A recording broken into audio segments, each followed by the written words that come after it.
Welcome to In the Ven Zone with Christine McKay, where we get candid about what it takes to negotiate effectively. You'll learn from the challenges and successes of entrepreneurs, executives, and experts. We help you change the nature of your negotiations and get more from every deal you do. Hello, everyone, and welcome back to another awesome episode of In the Ven Zone, where we help you, the small and mid-sized business, elevate your negotiations. And we do that by bringing fantastic guests who have incredible insight and interesting and amazing experiences. And as always, today is no exception. But today I have I am actually really, I've been talking about Andre Norman coming on my show since he agreed to do it to anyone who has been listening to me, because I'm very excited to hear more about Andre's story. Andre is known to many as the ambassador of hope, and he has just this incredible experience, but he started out in a way that's going to be unsuspecting to you. And he's built a life for himself that nobody thought, I'm sure, when he decided to build his life this way, that nobody thought he could do it. And the odds were stacked against him. And yet he has built this just incredible life. And I'm being kind of cryptic about it because I really want you guys to hear his story from his perspective, and hear and listen to the negotiations that he had to have with himself and others in order to be able to make it happen and to do the amazing things that he's doing to help others all over the world. Andre, thank you so much for being here. I am super excited to have you here. It's always a pleasure to hang out, and I appreciate the invitation. I couldn't say no. Well, thank you. So tell us about, I thought about reading some of your bio, and I'm like, your story is just so powerful that it is better served up from your voice. So tell us about how you got here. The way I got here is they got a Zoom thing now. Plugged into Zoom. No, seriously. I grew up in the city of Boston, went through a horrific childhood, you could call it. Went through the school. I got on the school to prison pipeline bus in the third grade because I was illiterate in the third grade, and they put you in a space where they just set you aside and they start shuffling you towards the prison. Went through being poor, hanging out, hustling, and life was just horrible for the most part. And then I ran into a teacher who took a liking to me, and she started teaching me. She said, "You're not stupid, Andre. You just learn differently." And she started teaching me my learning style. And I appreciated her. I could read and write now like the other kids, but she couldn't fix my poverty situation. She couldn't fix no dad situation. She couldn't fix the environment that I lived in and had to walk around in every day. So the environment wins. Drug dealing, hustling, got to have nice things, got to have your own, got to stand up, got to be tough. You got to be tough in like the fifth grade because kids pick on you. And it's not a simple, something simple. You got to fight. I mean, we were fighting from like the third grade on. I mean, like after school, you had to fight. Otherwise, you just have nothing. And so that's the world that I grew up in.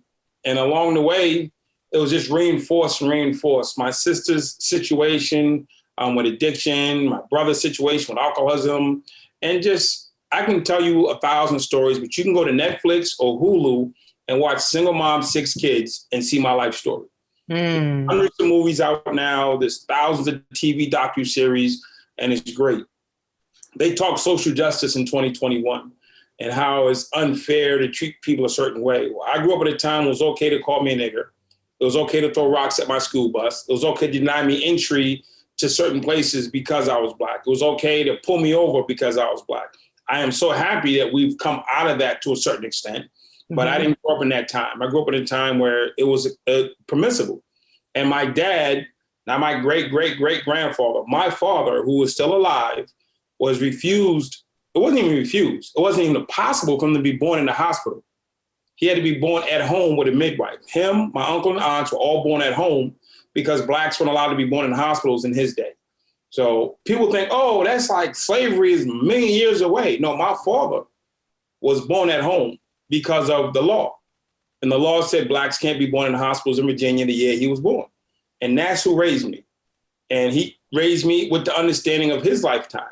If he couldn't cross certain streets, and no matter how tall or big he got, he'd always be a boy. And you learn these lessons along the way. You ingrain them, you ingest them, and you try to make them make sense while you're going down a path of destruction. So when I found myself in court, I got sentenced to about 100 years in prison. 18-year-old Black kid sent to prison. It's not a new story. There's about 20 movies out on that. When I get to the prison, there's white people who run the place. And they're like kind and polite. The lady told me all the wonderful things. I can get a GED, I can go to college, I can drive a forklift. I was like, this is great.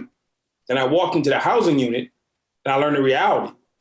Gangs, violence, rape, murder. And it was two different worlds. So I got into the gang world because I didn't want to be raped or murdered. And for the first 6 years of my sentence, I participated in gang culture, criminal activity in jail, until one day I woke up and I realized that I had become the king of nowhere. That I had all this status and people loved me and feared me or whatever you want to call it, but I was the king of nowhere. So I said, I want to be the king of nowhere. I want to be somebody. So I came up with a plan. First thing I thought is I want to be free. 6 years in, first time I ever said I want to be free. But I looked around. I did my market research, as business people would say. White, Black, Spanish, Asian, kitchen workers, chess players, basketball players, religious guys, everybody. Everybody goes home, everybody comes back. I said, free doesn't work, it's a trick. So I switched from free to successful. I said, successful people don't come here. If I can become successful, I'll never come back to jail. So I picked successful, and I realized I need to go to college. So I picked a school called Harvard University, and that was my plan. Go home, go to Harvard, be successful. Now, mind you, I'm in maximum security prison. I just got 10 years added to my sentence for 2 attempted murders. I'm in solitary confinement. I'm the number 3 gang member in the state. And I'm a psychopath. I said, okay, I'm gonna go to Harvard. I had enough of this life. And we talk about imposter syndrome a lot. We look at it as I was being an imposter. The role that I was, that's not who I was born to be. That's not who I was raised to be. But that's who I chose to be. I put on the dressing and the clothes and the attitude of this gangster guy. There was no gangsters in my playpen. There was no gangsters in my elementary school. I decided to become a gangster and I made myself that. And when I walked away from it, I saw that I had been an imposter for 6 years. And I found a true goal. A true goal is something that doesn't hurt anybody, that benefits everybody, and it edifies you. So if your goals hurt people, destroy people, and don't benefit you, it's not a goal. And so that's what was my goal. And I spent the next 8 years working on Andre and achieving this goal of step 1 was getting out of prison. Step 1. It took me 8 years of teaching myself to read, teaching myself the law, going to self-help groups, fighting my case on appeal, going to college. It took me 8 years to just get to step 1. I got out. And I spent the next 8 years designing programs, helping kids, traveling the world, designing, doing everything you could think of.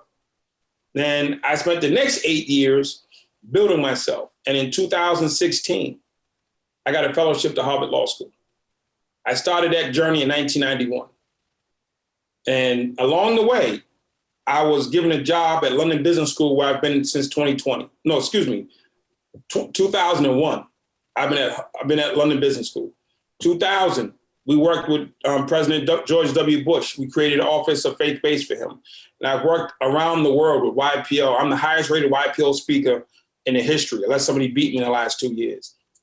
Joined EO as an EO member. I can give you tons of accolades, but never did I forget the day I sat in that cell. I said, I want to go to Harvard. Then I asked myself this question: what is inside of me that's stopping this from happening? And one of those things was I get content.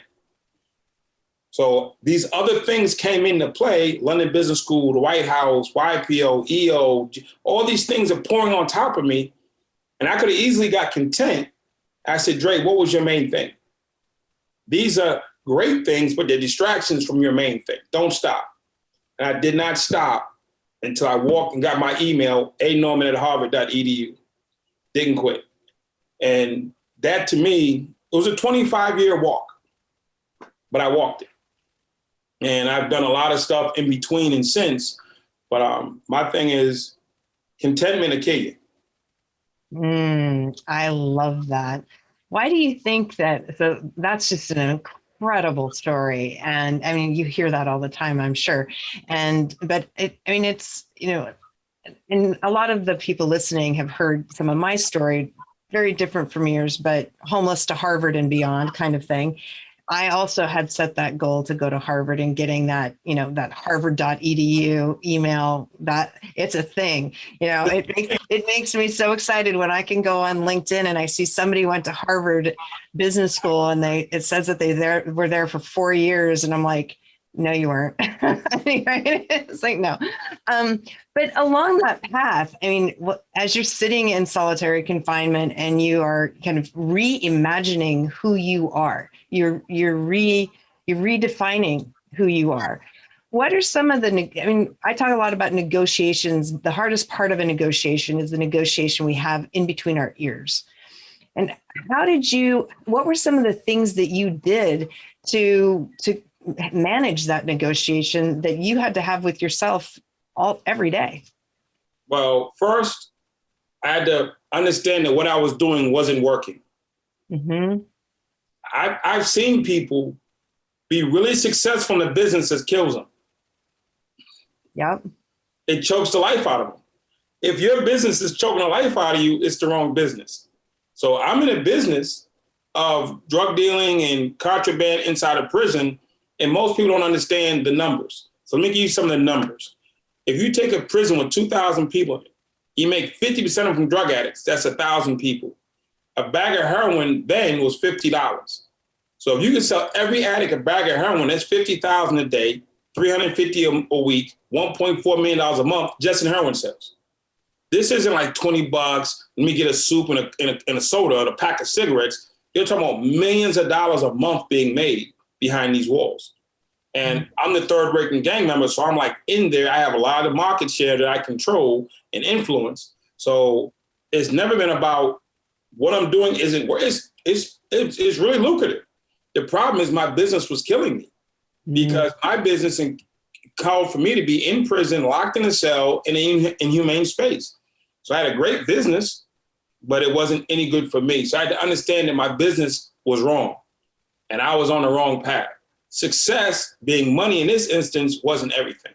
So once I told myself what you're doing isn't working, it's killing you, then I had to say, okay, that's cool. Now, what are you going to do instead? And my first thought was the wrong thought. I want to be free.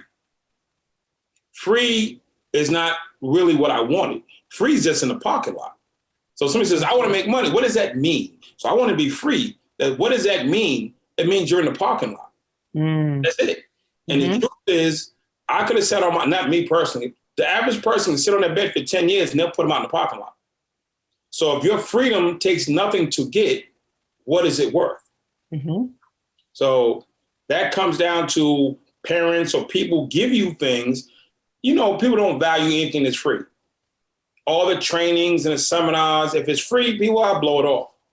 It's the same thing with your freedom. If you have to do nothing to get it, you don't prepare for it. I love that. So I had to come up with a concept of not going with my first thought, but going deeper, dig deeper. And I came up with, I want to be successful. Then I realized, well, where do successful people come from? College. So I picked the only school I knew the name of. I didn't pick the biggest school. I just only knew one I knew the name of. Then I didn't let anybody deter me. I'll tell you the first mistake I made when I made up my mind. I went and told all my friends. I had a vision. I had a goal. I had a dream. It came to me. It didn't come to them. So when I went to them, what they heard me saying is, I'm about to leave you. Yes. That's what they heard. Yep. I'm about to leave you. Well, what do you mean? So let's say you're dating a guy and he's 5'8" and he's 140 pounds. And you walk up to him and say, you know something, honey? I really like 6'2" Latino guys who are buff. What he just heard you say is, I'm leaving you. Yeah. Like, I'm not that. So when I went to my friends and I told them what I wanted, they realized we're not part of that dream. So they immediately went against it. Same thing with my family. they weren't part of that dream. So they immediately went against it. And so when you get a vision for a company, a concept, or a thing, don't go to people who don't understand it, who have a vested interest in you staying where you are. I love that, because so many times we make decisions and we have an epiphany, or we do have these dreams, and we go and we tell everybody in the world about them. Shut up. Right. And the thing is that, I do a lot. One of my mentors, and Brandon Fong, who introduced us, knows Blair Dunkley as well. And Blair talks about how people get so stuck in their past, right? And so that when you have a dream, you're talking about your future, and that means change, and change for somebody who's stuck in their past is untenable. It's like, what do you mean? And our brains are geared toward just keeping us breathing and alive, right? Our brains are not stuck in their past. They're not only stuck in their past, but you were part of that. Right. Yes, exactly. It's like you walk into the landlord of your building and say, something, I want a 30,000 square foot space. He says, I don't have that. Well, you just told him you're leaving. Mm-hmm. You're his best tenant, and you just told him, I need something that you can't provide, which means if I'm really going to have it, I have to leave you. So your landlord is going to start making all these provisions and offering you stuff and cutting your rent and being nice. And you're like, you go for it, but then you never get the dream, the thing that you said you wanted. Right. So how did you deal with that? So, once I realized that I was on my own, the worst thing I did was tell my friends. The best thing I did was tell my friends, because when they all laughed at me, it made me do it by myself.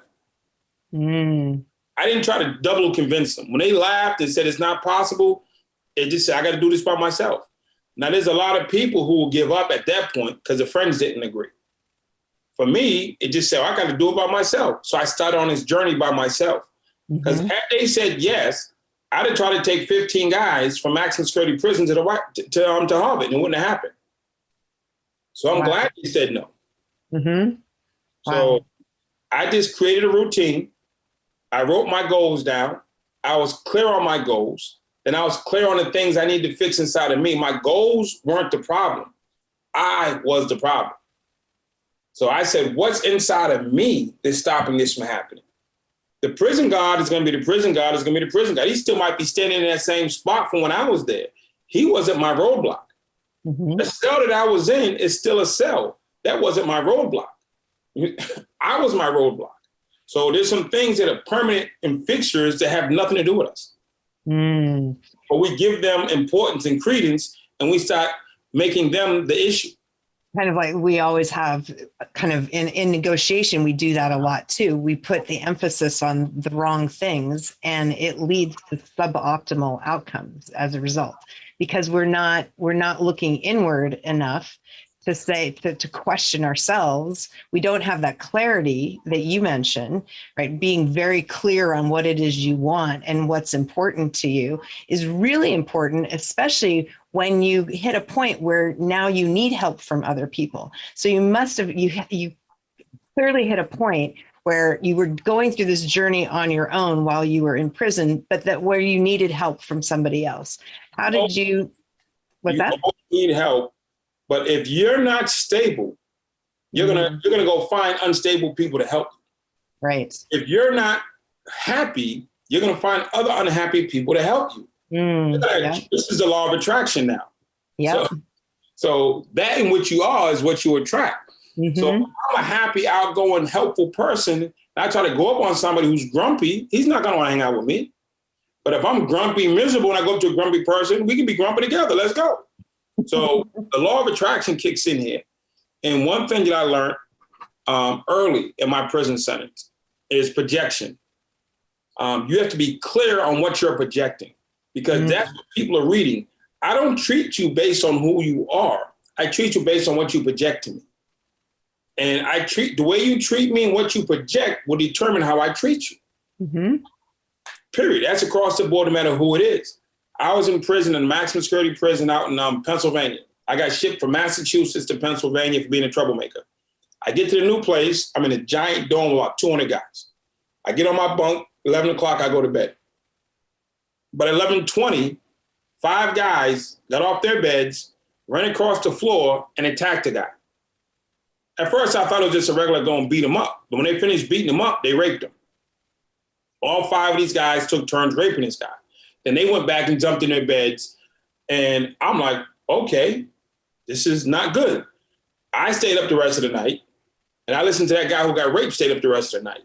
So the next morning, I go to a couple of the fellas. I said, yo, man, what was that about? They said, that's what they do here. I said, okay. I said, well, why did they pick him? They said he was weak. I said, okay, how did they know he was weak? He projected weakness. $1 million question. What is projected weakness? It says you stand up. It's the way you respond. It's the way you carry yourself. It's not looking away. It's all the little intangibles that they're looking for. Then I went to the corner and I try to pull out every piece of weakness that I could find. And every day I mastered not projecting weakness. Because I didn't want to end up on that list of 5 guys running up on me. Then after you perfect not projecting weakness, you come to understand what is projected strength. So I understood life or death, projected weakness, projected strength. And I learned that. And I learned it because I come from a world of get it right or die. Not your loan is gone, not your competitor won, not your stock fell 5 points. Right. You get this wrong, you're getting raped by 5 guys. Yep. You get this wrong, you're getting stabbed in the shower and you're going to be dead, laying dying on the floor. So I come from a world of get it right or die. So I had to learn not only projected weakness, but projected strength. I had to learn communication skills. I had to learn a lot of stuff to stay alive and stand upright. And so when I changed my life around, I started saying, I want this thing, I want to go to Harvard. And I started moving towards that destination. I needed to project strength. I needed to project confidence, because if I didn't, people would attack me. No, they would attack. People attack what they don't know. But when I'm projecting such confidence, it repels 80% of the people who want to attack you, because their attackers are weak. They're coming from a place of insecurity and self-esteem, low esteem. And so they're coming at you because they're insecure. But if you're projecting such strength, they're not even going to waste their time, because they don't have the position or the leverage to try to knock your dream off course. I love that. And I want to bring that kind of back to the kind of the negotiation conversation, because that matters so much in one's ability to get what you want in a negotiation, right? I talk about a lot about the notion of leverage. You use that term as well. And, in business, leverage is something that you voluntarily acquiesce. You give it up because you aren't clear in what you want and you are not standing in your power asking for it. Right. And as soon as you start letting that voice in your head go, well, I want it, this is what I want. But if I ask for that, they're not going to like me. They're going to take their business elsewhere. This negative thing is going to happen. I can't ask for that. I can't ask for that. And then, and literally, there's a physical change in the body that happens. To your point, people's shoulders slump forward; they kind of shrink down. And when you're standing in your power, because you're so clear on what it is that you want, you become unmovable, and it gives you the power of saying, in a business situation, harder. I'm imagining harder to do in the situation you were in prison. It gives you the ability to say no or yes with definitive authority. Right. And when you have that definitive authority, then the world is your oyster, because if the answer is no, it's no because this isn't the right relationship and I'm going to go find what I need someplace else, using your landlord example. On the back end of that, if you say, oh, this is too much, I can't ask for that. So you ask for less than what you need and they give it to you, you're going to fail. You were better off not getting it. Absolutely. Now you have an X on your track record instead of a W. Because right. You asked for 30% less or 50% less, the margins got too tight, life happens, now your whole business goes under. You've been better off. I had a contract discussion like 4 months ago. I asked for $8.1 million. Submitted my proposal, it was 8.1. They said no. I said, okay. I kept moving. Now, if they didn't say, hey, can you do it for 3.2? 3.2 sounds like a lot, but I needed 8.1. Mm-hmm. So with 3.2, I could have made a showing, but I couldn't have got a win. Right, I exactly. looked good in the beginning of the race. It's like the races when people go out fast, then they fade and they fall off. So I know what it takes to get through this whole thing. And no, I can't do it for 3.2. I didn't even ask 8.1 to get it done. Yes or no? Cool. If you want to drive from California to Arizona, you need a certain amount of gas, period. Yep. There's no discussion. They don't have solar cars yet. The thing I would say to folks is stand in your power, know your numbers, but this is the thing, don't be too connected. I got married in 2004. Me and the wife went on a honeymoon. We go to a Caribbean island. There's nothing to do with these hotels, but excursions. So the first day it was horseback riding. Mm-hmm. I go to the lady who has a horseback riding table. It was like $50 a piece. I beat it down to $10 each.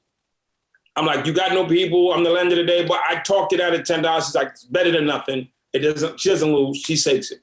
The next day was whitewater rafting. I negotiate whitewater rafting from $100 down to $25. Then the next thing was parasailing. I negotiated that down. I went to like 5 excursions. We were there for 3 weeks, which was 2 weeks too long. But then came the scuba diving. If you'd asked me, what's the 3 things you want to do when you got out of jail, Dre, scuba diving would have been number 1. For 14 years, I daydreamed and just dreamed about scuba diving. I went to my wife. I said, honey, you need to negotiate the scuba diving one. I can't do it. Mm-hmm. She said, you're the greatest negotiator. You didn't pay these people pennies on a dollar. You can do it. I said, Eva, I can't do it. I'm too close to it. Mm-hmm. I want it too much. She made me do it. And instead of paying the $80, I ended up paying one. I bought all the extra gadgets that went with it. And she said, what happened? I said, I told you. So if you're too emotionally attached to something, then I got to the table and I tried to negotiate. She could see in me how much I wanted this. And she could see I wasn't going to walk away. Yep. So what she said, I wasn't walking away. She said, we got no specials. Because that's her job. She's like, oh, he's bluffing. When I went to the other ones, they knew I could care less about horseback riding. I could care less about parasailing. If I never did it, I don't care. I was not leaving that island without scuba diving. And not only did I buy the full package, I bought the extras that I didn't need. I love that story because it's absolutely accurate across all things in business. And when I talk to small business owners in particular, who don't necessarily have a team of people to help them negotiate, I tell them, I'm like, you need to have somebody who's not you who in the negotiation, whether you have an advisory board that you set up because that you have to take the deal to have a conversation about, whether you engage somebody to negotiate on your behalf so that you are separate and a decision maker, because negotiation is inherently emotional. As soon as we want something from somebody, our emotion is engaged. You can't get rid of it, but you can control it. And it's the person who controls their emotions at the negotiation table that's going to be the most effective. And the more you want something, like as soon as I hear somebody say, I've got to close this deal, I'm like, yeah. This is not going to end well. It's like, this is not going to be an effective negotiation. I know when I'm working with my clients, that's one of the things that I talk to them a lot about. It's like, you have to develop, and you know, at Harvard, right, that's the BATNA. What's your best alternative to a negotiated agreement? What's your walkaway point? What are your other options? How do you make sure that you keep options open? Because if this conversation doesn't work, then you need to know what you're going to do. And you need to, if you don't have that walk away, that ability to walk away, your negotiation is not going to be effective because you're going to agree to things that are not in your best interest just because you've convinced yourself that you have to do this deal. It's the only deal out there. And only deal out there. Then how many times have you been in negotiation when people don't follow instructions? Oh, a lot of times. I do a lot of crisis management, crisis intervention. people with substance abuse problems. If you have a loved one who's strung out on drugs or drinking too much, I'm the guy that comes in and pulls them off the ledge. So I get a call, I'll fly out, I'll go find your loved one or your relative, and I'll talk them to go into treatment. I'll talk them to the next stages. I negotiate them to save their lives. I always sit with the family members first. I got 2 instructions. They never change. 1, during the meeting, don't answer questions for them. When I ask them a question, you cannot answer. I don't care if there's a 20-minute pause. Leave it alone. I need to build a relationship with them, not you. And if you keep answering, they'll default to you anytime a hard question comes up. The second thing is, don't make any suggestions on what they or I should say. Tell them this, tell them that, ask them this. Just don't make any suggestions and don't answer for them. Participate in the conversation, share, grow, happy, but you can't do these 2 things because it's going to impede me getting them the treatment. Mm-hmm. The mother, the sister, the husband, the dad is so emotionally connected. I ask a child a question and they might pause a little bit, then dad jumps in and answers it. I kick him under the table. Stop it. Because now what you've done is convince the child that they don't need to answer any questions. Dad will answer all the questions. Then when it's come time to, do you want to go to treatment? They're going to say no, because they have no connectivity to what I've been pushing. Right. Following instructions is super important. Like, I do it with crisis management around substance abuse stuff. And I've got so many people who are so emotionally attached to the outcome that they can't follow basic instructions. Yeah, it is. Not being in the room is a lot better. Yeah, I just imagine, with my own kids, and it's hard. when you, especially when it's a loved one, that's a really hard thing. And for people who have built a business, they're saying it's a child. It's like having a child, right? It's like, I care about the outcome. I birthed this business.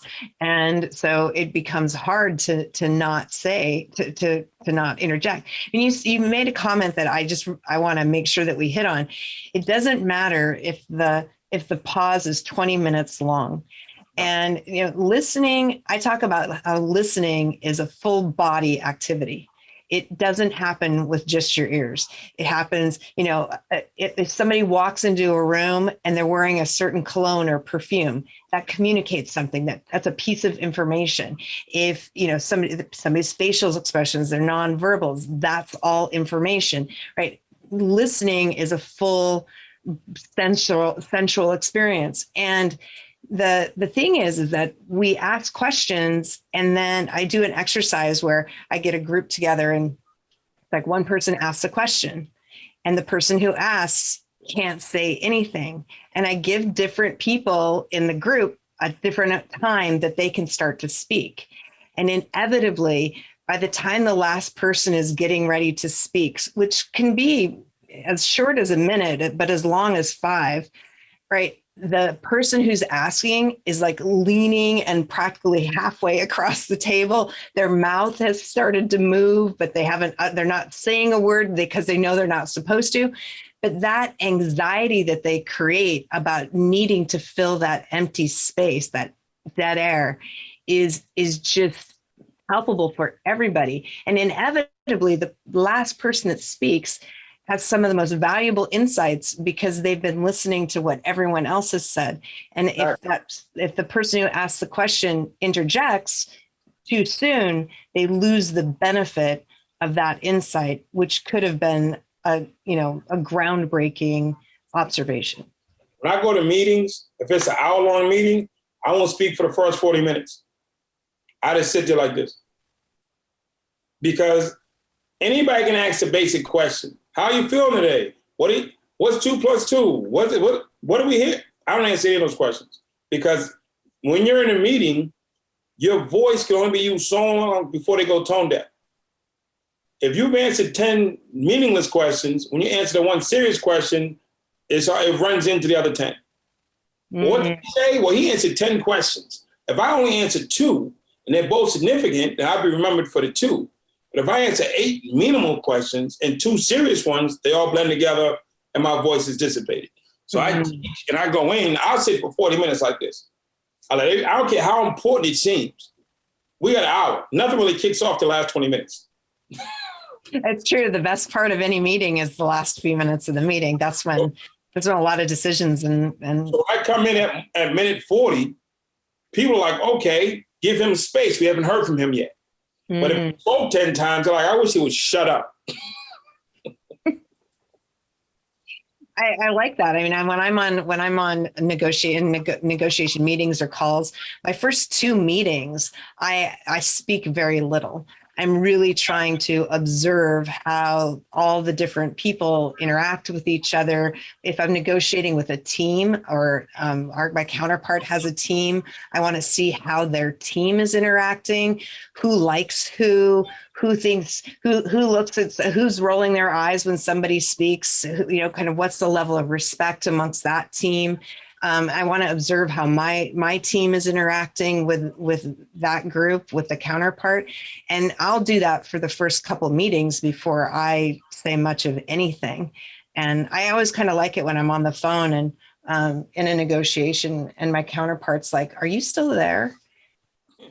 My first job when I came home, I worked for a nonprofit. And my boss, once he realized I had like mind reading skills, he called it, he would take me to a meeting. Might be me, him, and one other person. We meet with 8 people.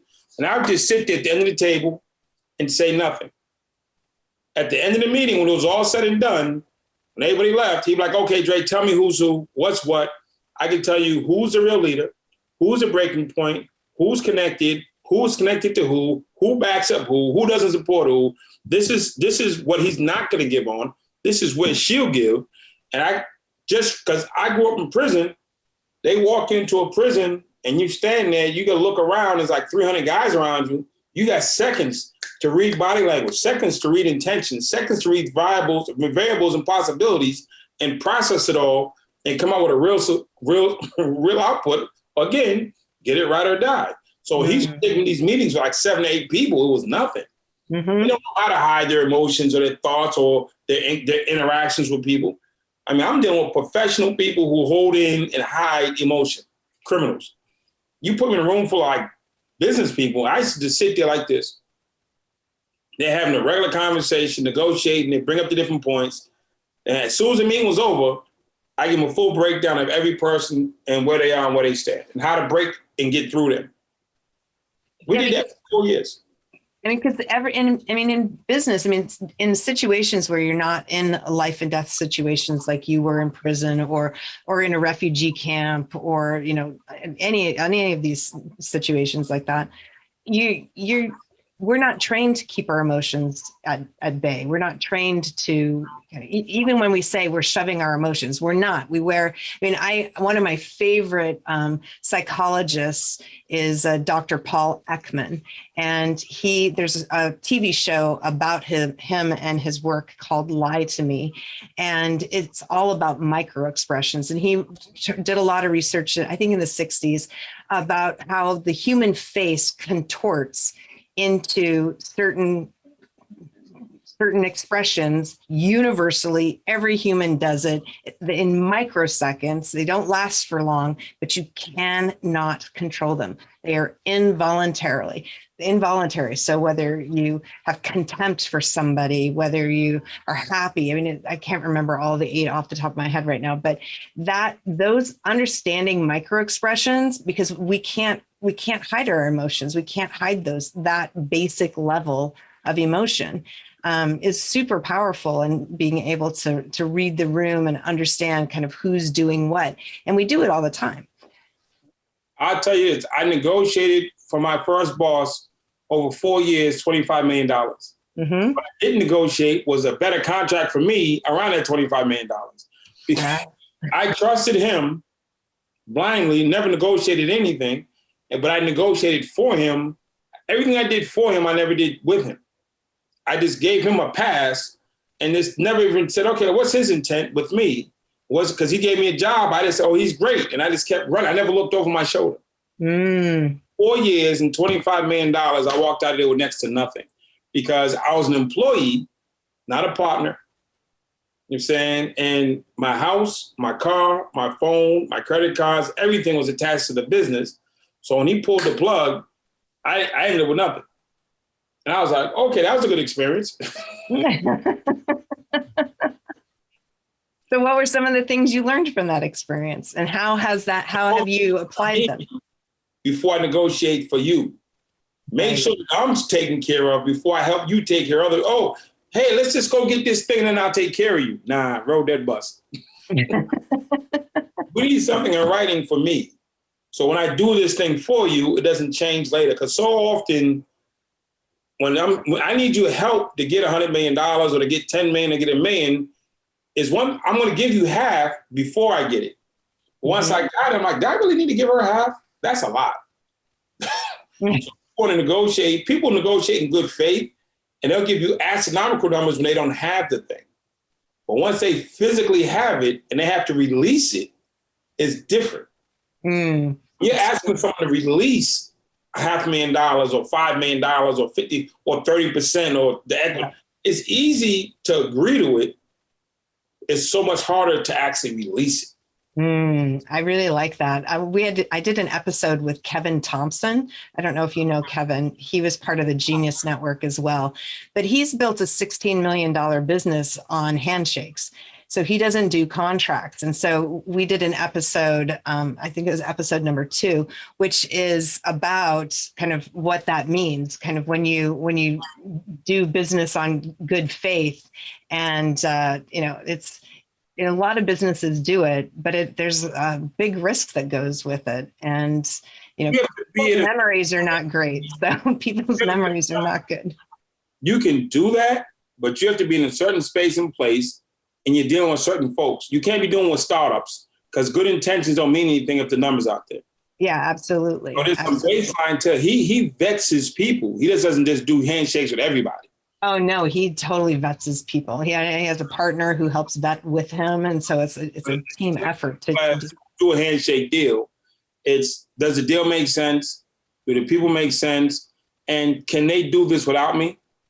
Because so my business, I have a company I run, 7-figure business, and you can't do it without Andre. They've tried to refine. I'm not supposed to know this, that the company's trying to find a way to replace Andre because the price of the program drops dramatically if Andre's not getting paid. It's like 95% cheaper in theory. If we give it to Andre, we can hire our own people to do it. And it's like, it's in-house, it's cheaper. But they kept looking and saying, well, we can't find a way to replace him. So I'm mindful not to give them the tools to replace me. I can do a handshake deal because you can't replace me.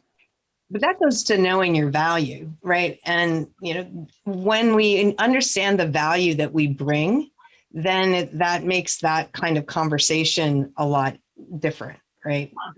Because if somebody doesn't know their value and they go, oh, well, we're just going to replace him, then, how do you make sure that you position yourself? Well, you don't, because you don't know your value. And so Michael Jordan can do a handshake deal any day of the week because you can't.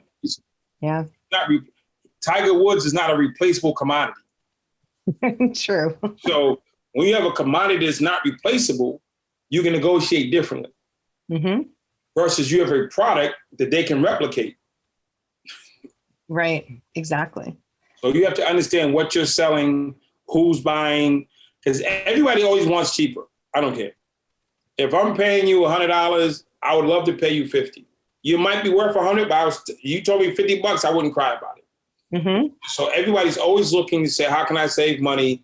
How can I minimize? I had a friend who helped build a company, and he built this company. They were doing nothing, a couple $100,000. He built them like $5-10 million a year. He was crushing it.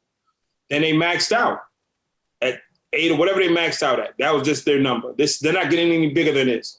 So they start looking, how can we increase revenue? Fire people. Guess what they fired? The guy that built it for him. You know why? He can't build it any bigger. So they fired him. And he didn't have the contract. He's figuring, I built it. You can't do it without me. Well, since you can't get past 10, we don't need you no more. Yep. We're stuck at this number. This is our number. We've been here for 6-7 years at this number. So paying you, what we're paying you is just a loss. Right. So they fired him. No integrity of you helped us get here. None of that. Wow. I mean, it's true. I mean, sometimes that we can take things to a certain level and we're not the right person to take it to the next level. And I find that in negotiation too, that there are times when, like your scuba diving situation where I'm not the right person to do that negotiation. It could be a personality thing. It could be a respect thing. It could be, it could be anything, right? But knowing when you're not the right person to meet the need of that organization, that client, is actually really effective negotiating, because if you clear yourself from the deck, knowing that you're not the right person to deliver, then you bring somebody else in who is. Now you've added more value, and they'll always come back to you in that situation. I mean, I understand the things that I do that other people can't do, and I don't drag people through the mud. It's like, hey, if you want to try, I'll help you. So tell us about the Academy of Hope. The Academy of Hope. So I had a wonderful life. I climbed up the ladder. I pulled myself out of the cement, not out of the mud, out of the cement of the penitentiary. And I made it to Harvard. I made it to London Business School. I made it to the White House. I made it to YPO and EO. I'm flying around the world. I got a great life. My phone would ring. I get a speech call. I'm great. And I fly that city. I speak for maybe an hour. They write me a check, which is already deposited before I get on the plane. I have a great dinner with some really great people, meet some new friends, and I leave. The next time somebody will call me and they arrange it, and I'll fly to that city. I might even do a couple of volunteer days, go to the school, to the program, and it was great. I mean, I couldn't ask any better.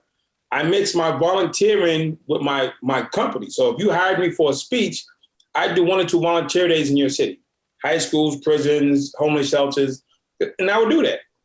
I would go around the world, Saudi Arabia, Australia, Sweden, all across the United States. A couple of days volunteer, I do the big money speech, and I'm out of there. My life was so good. Then a lady came up to me at a conference and said, we had a riot in South Carolina. 7 people were murdered, 30 people were wounded. Will you come help us? I said, I'm busy. I'm actually booked for speeches for the rest of the year. Because people book a year in advance once you start doing real speeches. Mm-hmm. And I'm booked for the next year.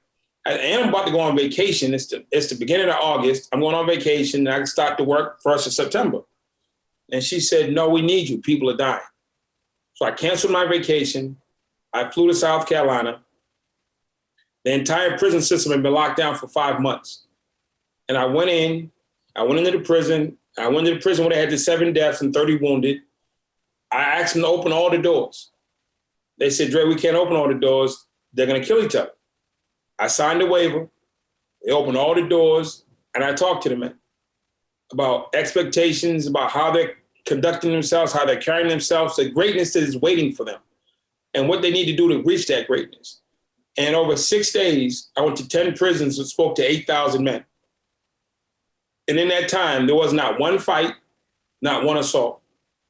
Then the director of the system started getting flooded with letters from the men saying, hey, we want him to come back. We want him to come back. I spoke at 2 female prisons. The women were right. We want him to come back. We want him to come back. Then the director said, will you start a program? So I came back. I did an assessment now. First time was a crisis. Second time was an assessment of the crisis. Mm-hmm. And I determined that of the 19,000 prisons that they were holding, maybe 300 were problematic. So I'm going to create a program for the 300. If I can turn them around, you got the other 19,000. So we put together a unit, got our own dorm, and I brought in like the top gang leaders in the state of South Carolina into one unit. Top influencers, top bosses, top leaders of everything. Brought them into one unit. I put a team together, and we went in, and over 2 years, we went from 7 dead people to 1 fist fight. No assaults, no stabbings, no weapons. And 4 months ago, one of our graduates was in another place, and an officer got attacked by an inmate. And our guy, who was a graduate, saved the lieutenant's life and got stabbed 6 times in the process. When I asked him, why did you do this? He said it was the right thing to do. So the Academy of Hope has gone from 7 dead to at least 1 life saved, and nobody wounded and injured in the last 2 years. Wow. That's amazing. There's so much that could do for the rest of the prison system. It's for society. I took the stuff that I learned in prison, in corporate, in academia, in the nonprofit world, and I come in, I have to do an assessment of these 19,000 people. I have to come up with a system and a plan for these 19,000 people. Then I had to negotiate it. I got to convince these 300 people that what I'm suggesting is a good thing. Mm-hmm. I need you to risk your life for God. Huh? I'm a gang member. What are you talking about? I need you to risk your life for anybody you see that's being done wrong. So that's what I had to sell. Mm-hmm. I need to sell to gang leaders and gang bosses and gang hitmen that they need to sacrifice their own lives for other people. I got it done. I negotiated and we won. And we're actually doing it. And 4 months ago, they proved the concept was actually what we said it would be. A man would give his life for another's, even though 2 years ago he'd have been deemed his enemy. Wow. So reading people, knowing people, encouraging people, knowing what to say, what to offer, what not to offer, you can offer the wrong thing. Mm-hmm. Like that man's motivation wasn't money. That man's motivation was to be seen as human. That was the biggest motivation. I remember when my son was first born, I thought when he was 9 or 10 years old, I had to give him the beating of a lifetime and tell him the dad's in charge. And a friend of mine told me, disappointment is the greatest tool you have over your son. You don't have to beat him. Just tell him you're disappointed and his whole world will fall in. So I learned to negotiate with my son, not through physicality, but through emotional wellness. So knowing the right thing and how to deploy it is what we're doing in South Carolina. Wow. So we're about to go to 3 other states and help them fix their system because these people are getting out of jail. 85 to 90% of people in prison come home. And you really do not want to be sitting on a bus next to somebody who has that murderous spirit in them. Or something's happened to you and he's strong enough to save you. He's like, that's not my problem. Or somebody does something to you and you're like, that's not my problem. Like right now, there's a lot of people attacking the Asian folks in this country, which is horrible, and nobody's standing up for them. Yep. My guys would stand up. If you got a criminal who will stand up for a CO, they'll definitely stand up for Asian American, hands down, no question. They defend right from wrong, period. There's no bottom, there's no borderline. That's amazing. How can people support you? What can we do to help you with that mission? They can, if you gave me 2 choices, 2 things, always give money. Money's great. We buy books. All the Genius Network members donate books in their trainings. So Keith Cunningham, Ben Hardy, Dan Sullivan, Cameron Herald, John Rule. I go down the list. Jason, Joe Polish, everybody. They all give books. Michael Burnoff. I have all the Genius Network books, authors in the unit. Because think about this. Prisons get the worst education, period. They get the cheapest and the worst books, story. So I bring them stuff people are paying $25,000, $100,000 a year to study from. I'm bringing those books to a population that's going to be life-changing. Mm-hmm. So they're getting the real information. So if you're a top flight consultant or trainer or author, we need your stuff. And we need you.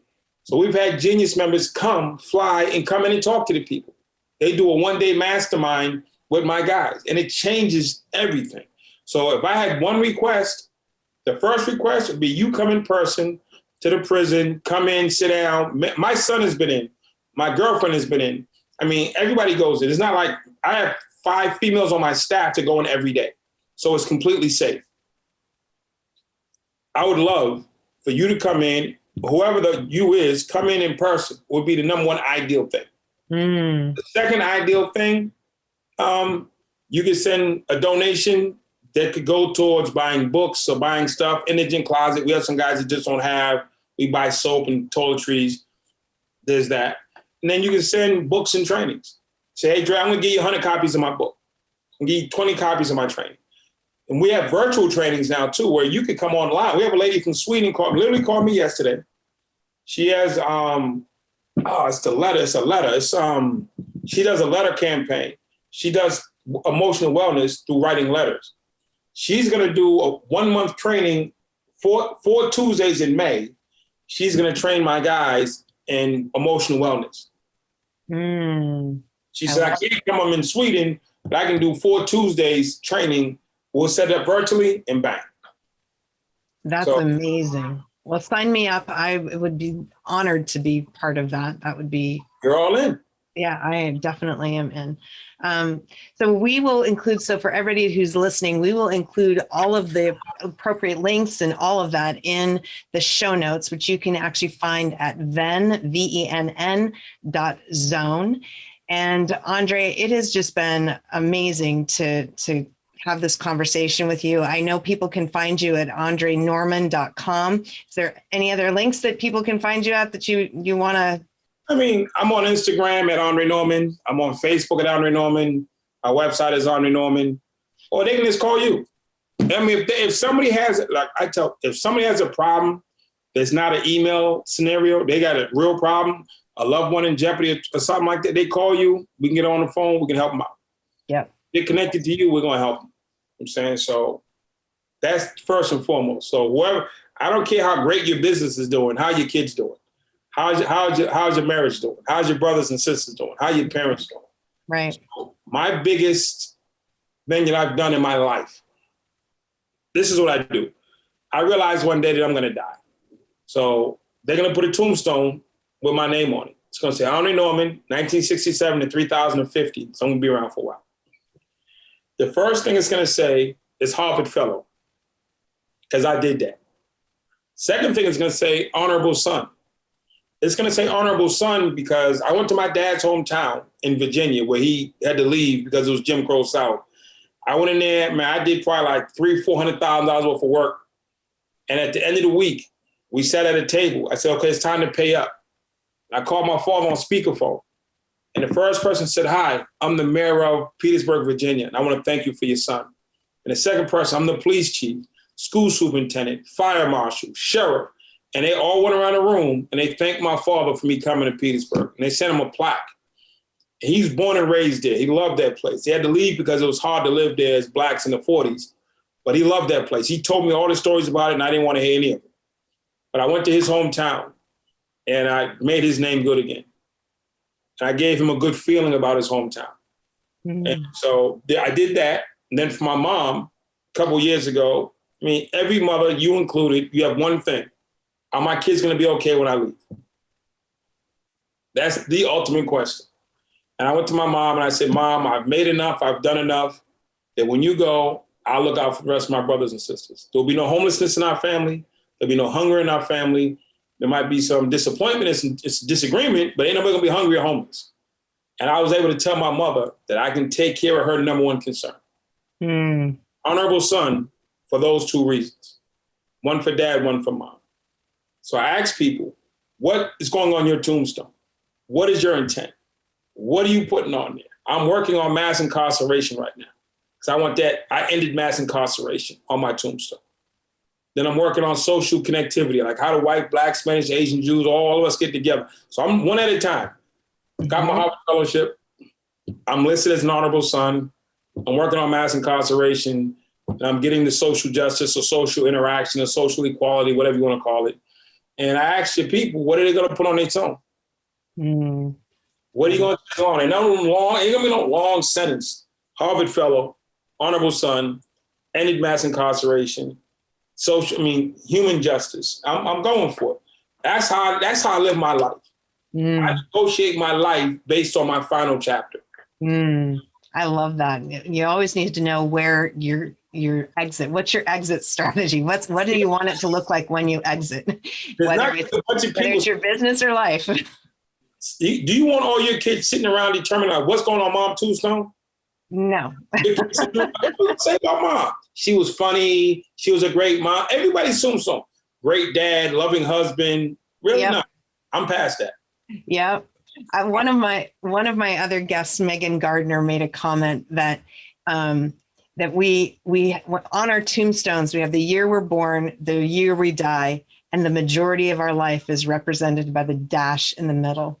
What do you want to be to define that dash? Oh, I'm chiseling mine on there. It's not gonna say loving dad, loving father. My son will be fine. Loving fellow, honorable son, mass incarceration, human connection. I'm going for it. Yeah. If it's a dad to the president 52, that's fine too. But I'm going for it. And I love it. When you know where that's my line. Everything in my life is hinged against that. Does this get me to where I want to be? And if it doesn't, I say no. Well, you also have very, and I think you've just talked about this without actually labeling it, but you have very patient capital. You make an investment in whatever, and you are patient you're working the whole time to make it happen. And so you're taking action, but you're patient in it. You invest knowing that the investment may take time to. It's going to take time. Yeah. It took you 9 months to get out the womb, so nothing's going to happen. Absolutely. Absolutely. Now, my lasagna doesn't take 9 months, but. Well, mine takes a number of days because I cook my sauce for 2.5 days. So I'm actually a chef. I got a culinary degree in jail. Oh, that's amazing. I love it.